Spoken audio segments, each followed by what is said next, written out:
C'est fait cette année. On est officiellement tombé en amour avec le fameux camo Ovix. Et quand on a vu la gamme des fameuses armes X-Bolt de Browning qui est sortie avec le même type de camouflage, on n'a pas pu s'empêcher de nous les présenter. Bien, de un, c'est un des camouflages qui, à date, dans ma courte expérience de chasseur, blende le plus ou se mélange le plus avec un... Tu sais, il y en a qui vont être très adaptés au sable ou à la forêt verte. Ou là, on a un bel entre six types de forêt, si on veut, qui blende partout. Tu disparais avec du Ovix en la majorité des conditions.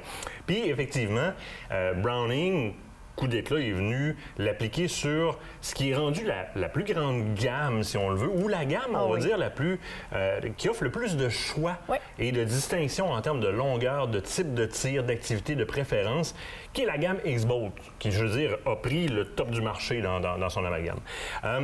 On a en main ici 2 carabines de type Speed avec des configurations complètement différentes.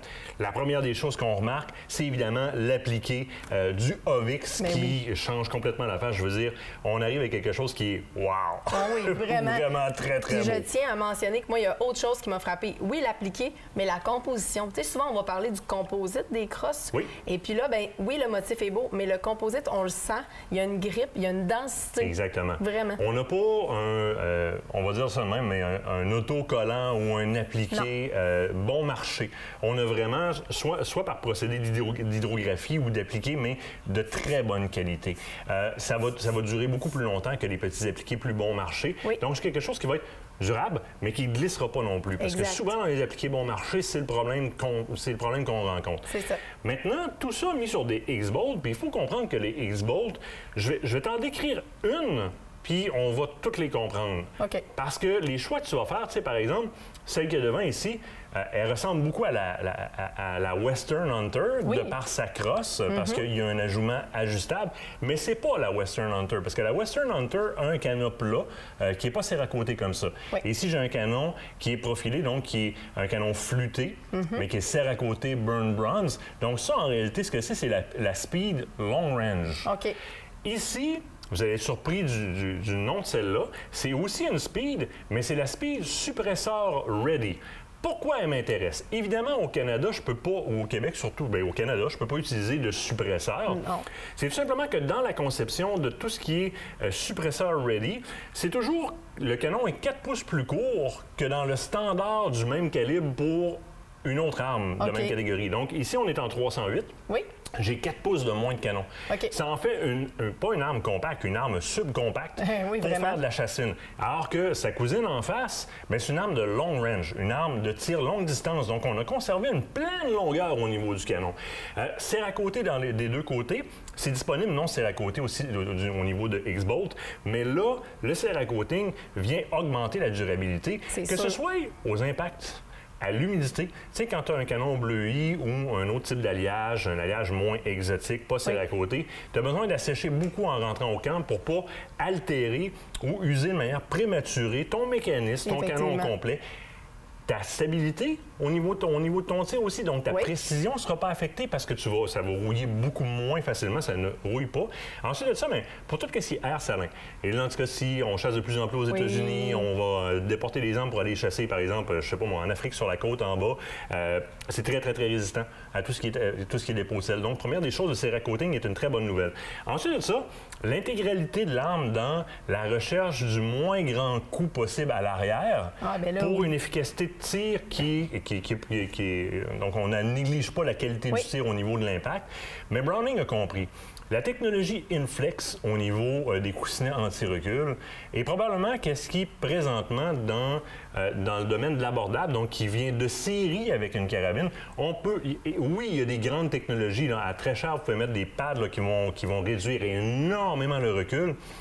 De série, moi, j'ai jamais vu un pad avoir autant de réflexes au tir que le Inflex, la technologie Inflex. Donc ça, c'est un gros plus du côté de Browning. Énorme amortissement des coups. Puis là, si en plus, on s'en va du côté vraiment du bout du canon, avec le frein de bouche, là, on vient vraiment réduire énormément. Exactement. Donc ici, frein de bouche standard, complet, donc qui va vraiment être à égalité avec le canon.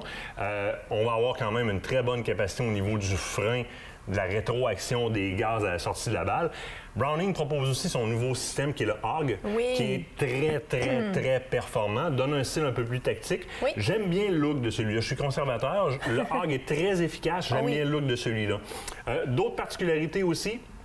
Les X-Bolt viennent avec le groupe Trigger, si on va le dire, donc le groupe de détente qu'on appelle le Feeder Light, donc le Feeder Trigger, donc qui est très léger, c'est plaqué hard. Donc si on l'engage ici, là, alors la pression mise sur la détente pour la mise à feu est minime. Plaqué hard, donc ça résiste beaucoup. Autre particularité des X-Bolt, c'est le X-Lock.